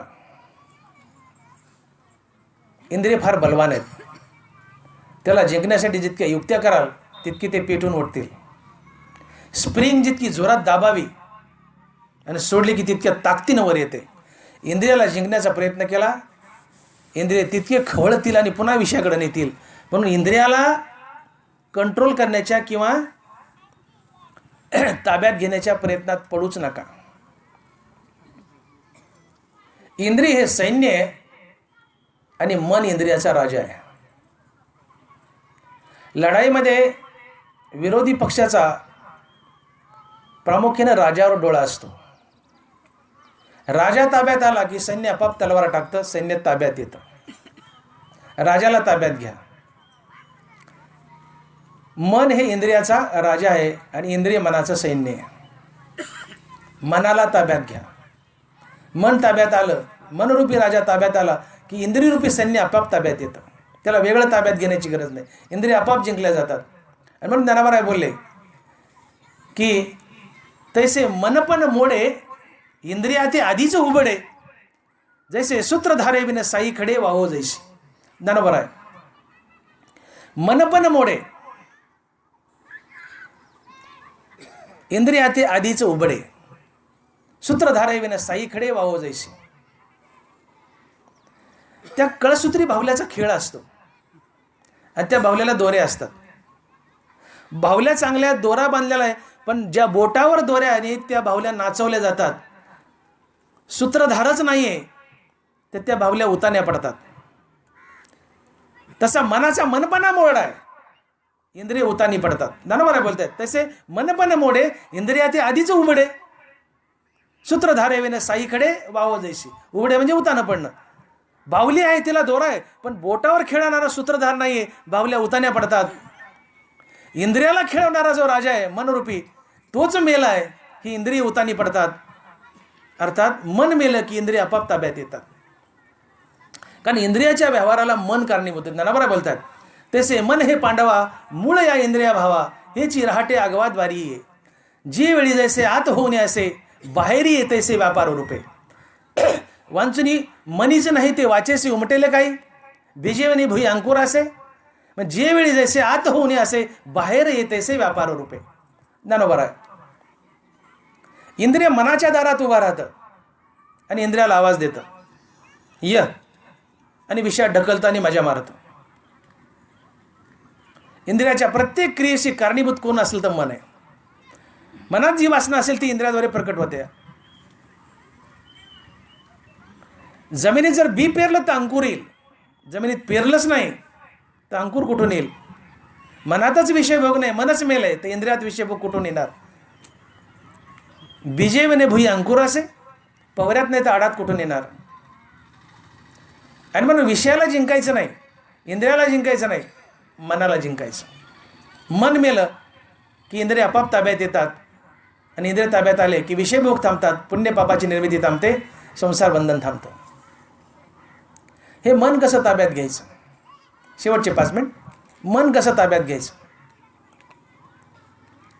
ज्ञानोबा बोलले ज्ञानेश्वरीत, यया मनाचे एक निके, जे देखील या गुढीच्या ठाया सोके, म्हणून अनुभव सुखच कौतुके दावीत जायचे.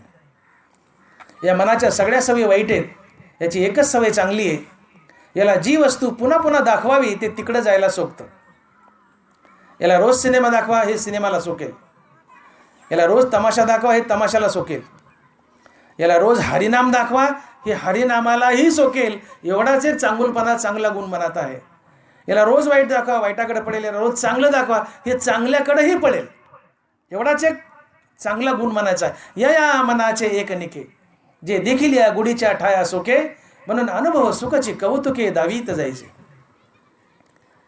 मग अशीच जर मनाची सवय, याला जी जी वस्तू पुन्हा पुन्हा दाखवावी तिकडे जायला सोपतं, तर मला याला हरिनाम दाखवा ना रोज, हे हरिनामालाही सोकेल. हां, म्हणून ज्ञानोबा अभ्यासयोग सांगतात 12व्या अध्यायात. एक 4 वेळा लिहिले अभ्यासयोगाच्या, पण यातून मन आणि संसार कसा जिंकावा ज्ञानोबा म्हणताय. तरी गा ऐसे करी या 8 पारा माझारी, मोटके निमिष भरी दे तू जाय. मग जे जे का निमिक देखेल माझे सुख, ती तुले आरोचक विषय घेईल. जैसा शरदकालू रिगे आणि सरिता ओहटू लागे, तसे चित्त काढेल वेगे प्रपंचने. मग भोगातून निघता चित्त मज माझी रिगता, हळूहळू पंडूसुता मीची होईल, मीची होईल. या 4 ओव्यात मन आणि संसार कसा जिंकावा हे ज्ञानोबा सांगतात.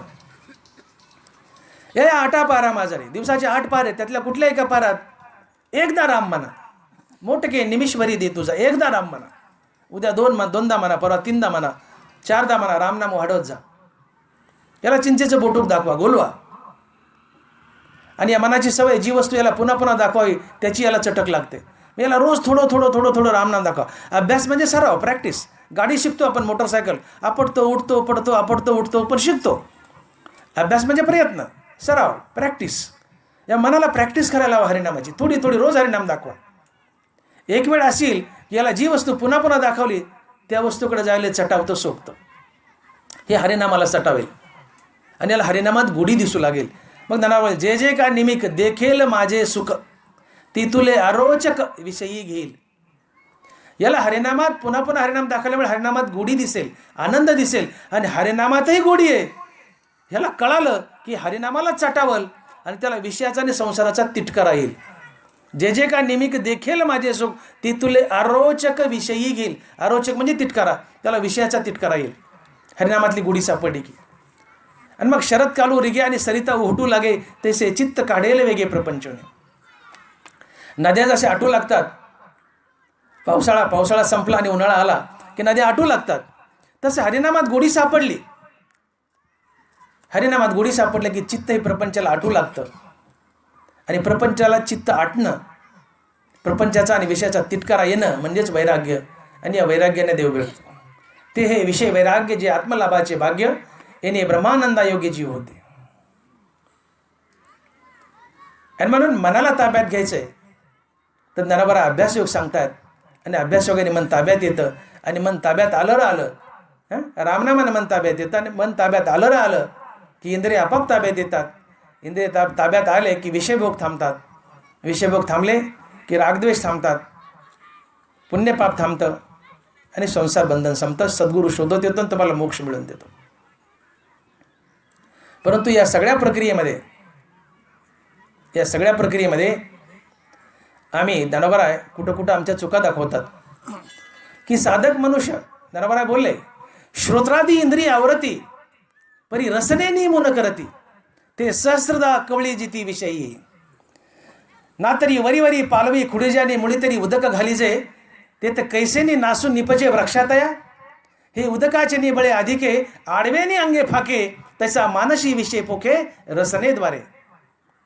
आम्ही साधक कुठं चुकतो? ज्ञानोबा बोलतात की कान, नाक, डोळा आणि त्वचा या ज्ञानेंद्रियाला आवर घातला, पण जीभ चरायला मोकळी सोडली. श्रोत्रादी इंद्रिय आवरती परी रसने नियमून करती. बाकीचे इंद्रिय आवरले पण जिभेला नियमन केलं नाही, मोकळी चरायला सोडली. ते सहस्रदा कवळी जिती विषयी. एखाद्या झाडाचा शेंडा खोडावा आणि मुळाला पाणी घालावं, ते झाड उभं वाढायच्या ऐवजी आडवं वाढतं. उदकाचे निबळे अधिके, आडवेनी अंगे फाके, तसा मानसी विषय पोखे रसनेद्वारे. जीभ जर चरायला मोकळी सोडली तर जिभेतून विषय वासना पोचतात आणि तुमची साधना बाद होते. ती तुम्हाला विषयात खिचून नेते आणि विषय भोगा लावून पाप पुण्याची निर्मिती करून तुमचं पतन करते. आणि म्हणून साधक हा करपात्री असावा. आहारी मित संतोषी माप नसुये. ज्ञानोबा आहे, आहारी मित संतोषी माप नसुये. लवलुपेता काय काय निद्रेते जिनावे, भोजन करावे परिमित. हो, जिभेचे चोचले पुरू नका. मोठी गंमत असते. आम्ही महाराज लोक आहेत, आम्हाला जेवायला लोक बोलवतात, आम्ही जेवायला जातो. महाराज पहिल्यांदा आले. त्या माऊलीने बांधले बुंदीचे गोळे, महाराजांनी हल्ले सटकून. दुसऱ्या दिवशी दुसऱ्या गावाला आम्ही प्रवचन कीर्तनला जातो, कुणी जेवायला बोलतं, महाराज तिच्या घरी पहिल्यांदाच आहेत, पण महाराजाला रोजच आहे नाही. महाराज पहिल्यांदा आले, तिने केली बासुंदी, महाराजांनी हल्ली सटकून. तिसऱ्या गावाला गेलो, महाराज पहिल्यांदा आले, बैला वाटतं महाराज पहिल्यांदा आले, तिने केले गुलाबजामुन, महाराजांनी हल्ले सटकून. ज्ञानोबा बोलले, तू महाराज आस की साधारण माणूस आस. जीभ चरायला मोकळी सोडली की तुझं पतन होणार. ते तुला विषयाकडे खेचून नेणारच. जिभेला चरायला मोकळं सोडू नका. आणि मग आमचं पोट मोठं होतं आणि आम्ही पोटावर हात फिरवतो आणि व्यासपीठावर सांगतो, ही आमची श्रीमंती आहे, तुमच्यामुळंच आहे, तुम्ही खाऊ घातल्यामुळे आमचं पोट मोठं झालं, ही आमची श्रीमंती आहे. ही श्रीमंती चुकीच्या दिशेने घेऊन जाईल. जिभेला चरायला मोकळं सोडू नका. आपल्याकडे एक मन आहे, जीभ चरायला सोडली तर माणसाला इगारा आठवते. तुमच्याकडे आहे का नाही मला माहीत नाही, पण आमच्या बीडकडे आहे. जीभ चरायला मोकळी सोडली तर माणसाला इगारा आठवते, वासना बळवतात. तसा मानसी विषय पोखे रसनेद्वारे. 4 इंद्रियाला आवरतात पण जिभेला नियमन करत नाहीत. जिभेला आवर घाला. नियमो न रस हटे. येरा इंद्रियाविषयी तुटे परी नियमो न रस हटे. बाकीच्या इंद्रियाला नियमन आहे पण जिभेला नियमन नाही. वनवासात असताना प्रभू रामचंद्रानं लक्ष्मणाला सांगितलंय, तुला आत्मज्ञान हवंय ना, हट्ट धरल्यान तू माझ्याकडे, दादा मला आत्मज्ञान द्या, तू जा म्हणले कैलास पर्वतावर, तुला भगवान शंकर आत्मज्ञान देतील.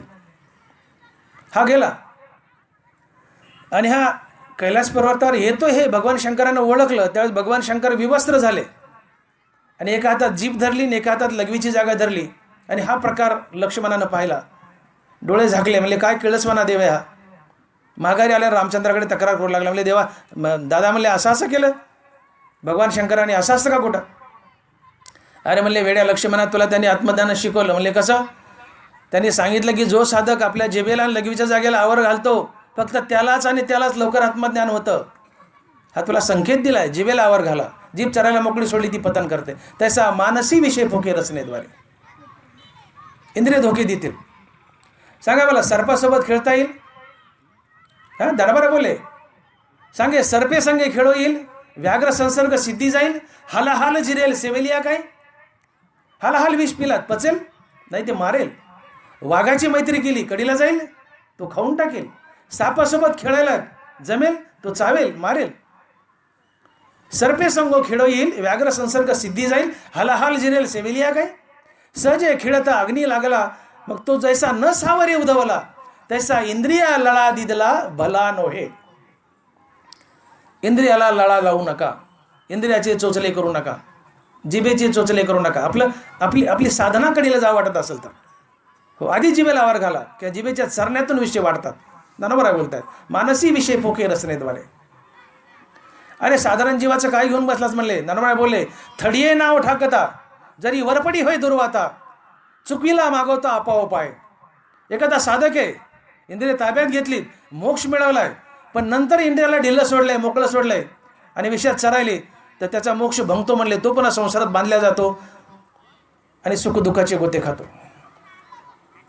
प्राप्तेही पुरुखे दानवर, प्राप्तेही पुरुखे इंद्रिय लाळाविली कौतुके, तरी अक्रमीला जाणं दुःखे संसारिके. दानवर आहे. एखादी नाव आहे, वादळ पाहिले, नावाड्याने जोरात नाव पडली आणि कडीला नेली. वादळ चुकून कडीला नेली, पण कडीला थांबली तेवढ्यात वादळ आलं आणि वादळात नाव सापडली, माणसासहित नाव बुडणार. वादळ दिसले, पळवली, कडीला नेली, पण वादळानं गाठलंय, नाव माणसासहित बुडणार, वादळानं गाठलंय. इंद्रिय ताब्यात घेतली, मोक्ष मिळवला, पण मोक्ष मिळाल्यानंतर मोकार सोडली चरायला, तुमचं पतन होईल म्हणले. तो मुक्त असला तरीही. हो प्राप्तेही पुरुखे इंद्रिय लाळाविली कौतुके, तरी अक्रमीला जाण दुःखे संसारिके. मुक्त माणसानं जर इंद्रिय चरायला मोकळी सोडली तर त्याचंही पतन होतं म्हणले. संसार दुःख वाट्याला येतच. म्हणून जाणते निपुरखे इंद्रिय लाळावी न कौतुकी आदी करू नये. शहाण्या माणसाने इंद्रियाचा लाळा करू नये. इंद्रिय जे जे म्हणती तेची ते पुरुष करती, ते तरलेची न तरती विषय सिंधू. इंद्रियाचं ऐकू नका, यांना मोकाट चरायला सोडू नका. नरबरा बोलतायत यमनिमाची ताटी अभ्यासाची घरटी, जे सदा मना मुठी धरून राहती, तीही की जिती कासावीसी, या इंद्रियाची प्रौढी ऐसी, जैसे मांत्रिका ते विवसी भुलवी कापा. हे विषय तरी कैसे आकळी ती रिद्धी सिद्धीचे निमिसे. मग तयाचे संधी मन जाये, मग अभ्यासीले ठोठावले ठाये, ऐसे बळकटपणा आहे इंद्रियाचे. ज्यांच्या भोवताली अभ्यासाचा पहारा आहे, यमनिमाची ताटी आहे, मनाला सदा मुठीत धरून राहतात, त्यांनाही इंद्रिय कासावीस करून सोडतात. जसं एखादी हाडळ असते, ती मांत्रिकाला बोलवते आणि पळून जाते झुकांडा मारून, तसं इंद्रिया झुकांडा मारून पळून जातात, तुम्हाला विषयाकडे खेचून नेतात आणि रिद्धिसिद्धीच्या रूपाने येतात, इंद्रियाला स्पर्श करतात, विषय भोगायला लावतात. मन त्यांच्या कचाट्यात जातं, मन केलेला अभ्यास विसरतं, मन आणि इंद्रिय विषय भोगतात, पाप पुण्याची निर्मिती करतात आणि संसारात बांधतात. म्हणून इंद्रियाचे लळे पुरवू नका. तुम्हाला फक्त दारं मोडायचे, इकडचं दारं इकडं मोडायचे. इंद्रियाचे लळे पुरवताना की इंद्रिय किती बळकट आहेत हे सांगताना तो पराशर ऋषी नावेमधून प्रवास करत असताना मत्स्यगंधा नावाची एक नाव चालणारी मुलगी होती. इंद्रिय किती बळकट आहेत, ऋषी आहे, पण इंद्रिय जर ढिली सोडली, मोकार सोडली, त्याचा लाड केला, मुक्त झालाय, पण इंद्रियाचा लाड केला तर ती इंद्रिय कशी बळकट आहे तर तुमचं पतन करतात. पराशर ऋषी नावेतून प्रवास करतोय, मत्स्यगंधा नाव चालवतीये. पराशर ऋषीला वाटलं या स्त्रीसोबत लग्न करावं, आग्रह केला. पराशर ऋषीने मत्स्यगंधेसोबत लग्न केलंय आणि भर दुपारी तो पराशर ऋषी मत्स्यगंधेला आग्रह करू लागला की आता तू माझी बायको आहेस, पत्नी आहेस, अर्धांगिनी आहे, धर्मपत्नी आहे, आपण संसार करू. मत्स्यगंधा म्हणते स्वामी भले तुम्ही माझे नवरे आहेत, मालक आहेत, पण दिवसा आभाळात सूर्य असताना पती पत्नीने भोग घेऊ नये, पाप आहे, दोष लागेल. मंत्रविद्या बोलले, सगळ्या आकाशात ढग आणले, सूर्य झाकवला. म्हणले बघ सूर्य झाकला, आता आता आकाशात सूर्य का? म्हणले नाही. मत्स्यगंधामध्ये आपण पाण्यात आहोत, जलदेवता आहे, पाण्यात भोग घेणं पाप आहे, आपण पाण्यात आहोत. मंत्रविद्येने 15 फूट नाव वर उचलली. म्हणले बघ आता आपण पाण्याच्या बाहेर आहेत. मला सांगायचं हे की मंत्रविद्येने आकाशात ढग आणून सूर्य झाकला, मंत्रविद्येने नाव पाण्यापासून वर उचलली, अवघड गोष्टी केल्या, पण मंत्रविद्येने पराशर ऋषीला आपला काम दाबता आला नाही. काम दाबता आला नाही. इंद्रिय जर मोकार सोडली तर ते तुम्हाला भोग घ्यायच लावतात, भोग घेऊन तुमचं पतन करतात, पाप पुण्य निर्माण करतात आणि संसारात बांधतात. इंद्रियाचे लळे करू नका, लाड पुरू नका. कामदेव मूर्खी बी नव्हतंय. आणि तेवढ्यात विश्वामित्राची भेट झाली आहे. म्हणले कामदेव का माझ्यासाठी मूर्खी बनायला का, तुझ्या जाळ्यात अडकवायला? अरे म्हणले तुला मूर्खीची काय गरज आहे? म्हणले तुला तर माझी मेनकाच पुरी आहे. मी मूर्खी विणतोय ते मारुतीरायासाठी आणि शुकदेवासाठी, की जे माझ्या कचाट्यात सापडत नाहीत. आणि शेवटपर्यंत नाही सापडे कामाच्या कचाट्यात मारुतीराय आणि शुकदेव. अरे विश्वामित्रा तुझी काय कथा आहे? म्हणले माझी मेनका पाठवली की संपलं म्हणले तुझं. आणि मेनकेसोबत लग्न केलं त्याने, विश्वामित्राने संसार केलाय. इंद्रिय बलवान आहेत. म्हणून तुकोबारायांनी एका भंगातून विनवणी केली इंद्रियांना, घी घी घी घी वाचे गोड नाम विठोबाचे. वाचेला म्हटले वाचे तू विठ्ठलाचं गोड नाव घे. तुम्ही डोळे घ्या रे सुख, पहा विठोबाचे मुख. डोळ्यानं तुम्ही विठ्ठलाचं मुख पहा. तुम्ही ऐका रे काना माझ्या विठोबाचे गुण. पण तुकोबाराला पुन्हा वाटलं की इंद्रियाला आदेश देऊन भागत नाही, इंद्रियाला वाढेल, हे फसवतील. जरी म्हणलं विठ्ठलाचं नाव घे, रूप पहा, त्याचे गुण ऐका, या इंद्रियाचा भरोसा नाही म्हणले. मग चौथ्या चरणात तुकोबारांनी मनच पकडले. हो, मनात येत धावगी राही विठ्ठलाचे पायी. इंद्रियावर भरोसा ठेवला नाही तुकोबाराने, चौथ्या चरणात मनाला पकडले. हे म्हणा मी इंद्रियाला आदेश दिलाय बाबा, पण त्यांचा भरोसा नाही. तू त्यांचा मालक आहे स्वामी, मी तुला शेवटी विनंती करतो. त्यांचा भरोसा नाही. काय? मनात येत धावगी राही विठ्ठलाचे पायी. हे म्हणा विठ्ठलाच्या पायावर तू जाऊन टाक. तू राहिला की इंद्रिय आपोआप येतात. त्यांना वेगळं आणायची गरज नाही. बाबा तुला हात जोडतो, तू विठ्ठलाचं नाव घे, विठ्ठलाच्या पायावर जाऊन जाऊन राहा. तू विठ्ठलाच्या पायावर नमला राहिला की बाबा इंद्रिय आपोआप आले. त्यांना वेगळं आणायची गरज नाही, फक्त दारं मोडायचे. मनाला आणि इंद्रियाला विषयाकडून भगवंताच्या चरणाकडे वळायचे. इंद्रियाचा भरोसा नाही म्हणा, आधी मनाला वळवा. मन आले की इंद्रिय येतात, फक्त दारं मोडायचे, इकडचं इकडं, विषयाकडून भक्तीकडं. पण इंद्रियाचे लळे पुरू नका, धोका देतील. इंद्रियाचे लळे पुरवणं म्हणजे डोळ्याला रूप पाहायला किंवा सिनेमा पाहायला मोकळं सोडणं, कानाला निंदा आणि स्तुती ऐकायला मोकळं सोडणं, सिनेमाचे गाणे ऐकायला मोकळं सोडणं, जिभेला नाना प्रकारचे चटकदार पदार्थ खायला मोकळे सोडणं. विषयांचा लळा, इंद्रियाचा लळा करू नका. इंद्रियाला सदा मनात मुठीत धरून राहा. इंद्रियाची दिशा बदलली, एकदा भगवंताच्या दिशेने वळली की निगाहे बदली, नजरे बदली, निगाहे बदली. डोळ्याला पांडुरंगाचं रूप दाखवा, जिभेला सातत्यानं भगवंताचं नाम घ्यायला लावा, कानाला भगवंताचे गुणगान ऐकायला लावा. तुम्ही अहंकार आहे व्हा, पण हरिदास म्हणून घ्यायला. आम्ही अहंकार हो अति अंगी, जे हरीचे बुशवाय लागी, जे लोभी एकच जगी माझे ने लोभी. तुम्हाला अहंकार असू द्या पण हरिदास म्हणून घेण्याचा, लोभही असू द्या पण हरिनामाचा, प्रेम करा पण भगवंतावर करा. हो, इंद्रियाला भगवंताच्या दिशेने वळवा, त्याआधी मनाला भगवंताच्या दिशेने वळवा. इंद्रिय आपोआप मनाच्या मागे जातील आणि मन एकदा भगवंताच्या चरणावर लीन झालं की इंद्रिय लीन होतील. म्हणून असं आहे की नजरे बदली, निगाहे बदली. इंद्रिय भगवंताच्या दिशेने मनाच्या मागे जातील. आणि म्हणून ज्ञानोबारायाच्या ओवीतून असा उपदेश करतायत की अहंकार जिवंत असेल, 5 ज्ञानेंद्रियाचे 5 विषय आहेत, आणि अहंकार जर जिवंत असेल मनामध्ये, तो तुम्हाला हे 5 ज्ञानेंद्रियाचे 5 विषय भोगायला लावतो. अहंकारातून विषयभोग, विषयभोगातून रागद्वेष, रागद्वेषातून पुण्यपाप, पुण्यपापातून संसारबंधन, लक्ष 84 फेरा. तुम्हाला संसारात कुणी बांधलं? पुण्यपाप. पुण्यपाप का घडलं? रागद्वेष. रागद्वेष का? विषयभोग ज्ञानेंद्रियाचे. कुणी भोगायला लावले? अहंकारानं. आणि मग जर तुम्हाला संसारात कुणी बांधत असेल तर ते पाप पुण्य आहे. आणि मग पाप पुण्याची निर्मिती आहे, तोपर्यंत पुन्हा पुन्हा जन्म आहे. स्वर्ग असो नरक असो, पुन्हा पुन्हा जन्म आहे. लक्ष 84 फेरा आहे. म्हणून पाप पुण्याची निर्मिती थांबवा. आणि पाप पुण्याची निर्मिती थांबवणं यालाच परमार्थ म्हणतात. जेव्हा तुमचं जीवन पाप पुण्य रहित होईल तेव्हा तुम्हाला श्रीगुरु, आत्मज्ञान सगळ्या गोष्टी शोधत येतील आणि मोक्ष देतील. आणि मग सुरुवातीला आपण मोक्षाची व्याख्या केली की परमार्थाची व्याख्या केली की परमार्थ म्हणजे नेमकं काय, तर जीवन पाप पुण्य रहित बनवण्यासाठी आयुष्यभर केलेली रामनामाची साधना, आयुष्यभर केलेला प्रयत्न म्हणजेच परमार्थ होय. कारण जीवनात पाप पुण्य समान असेल तर पुन्हा मनुष्य व्हाल, पुण्य गडगंज असेल स्वर्गाला जाल, पाप गडगंज असेल नरकाला जाल, पाप पुण्याचं शिल्लक नसेल मुक्त व्हाल श्री गुरुच्या कृपेने. आणि म्हणून जीवनात मुक्ती यावी, मोक्ष वाटत असेल तर जीवनात पाप पुण्य निर्माण होऊ देऊ नका, पाप तर करूच नका, पण केलेलं पुण्य भगवंताला अर्पण करा आणि जीवन पाप पुण्य रहित बनवा. पाप पुण्य का आलं? विषयभोग,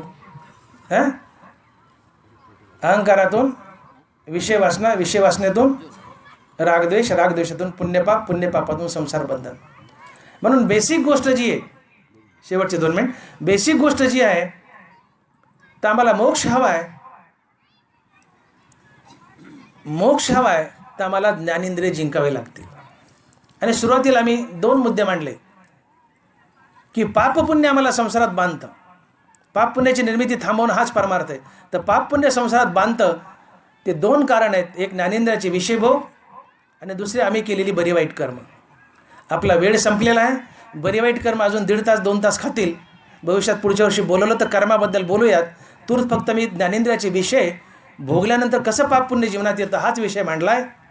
आणि म्हणून आजच्या प्रवचनात आपले ज्ञानेंद्रिय जिंका हाच मेन मुद्दा, मूळ विषय. ज्ञानेंद्रिय जिंकले, अहंकार जिंकला, ज्ञानेंद्रिय जिंकले, ज्ञानेंद्रिय जिंकले, विषयभोग जिंकला, विषयभोग जिंकला, रागद्वेष जिंकला, रागद्वेष जिंकले, पुण्यपाप जिंकलं, आणि पुण्यपाप जिंकलं की संसार बंधन जिंकलं.